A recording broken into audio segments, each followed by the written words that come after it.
हाय सांग मैंने good morning नमस्कार जय जगन्नाथ। एबे उठिकी घर काम अधा आदि पूरा कंप्लीट हो गलानी। ऋषि बाबाटी सहीला मुझे देखापी आसती।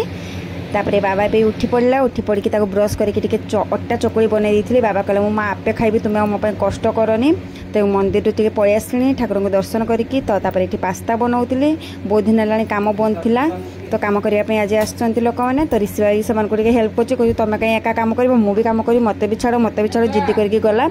तो ये पास्ता बनईते मत जमा भी दौनी देखी पकई पास्ता बनाऊँ खाली रोसे घर खाली मत कह मामा मत प्लीज टे काख मुझे देखी केमती तुम बनाऊच मामा प्लीज काख मुझे बदमाशी कर बनईक नहीं आसली कहला मामा तुम्हें खाओनी मैं खाई सारा तुम खाइब।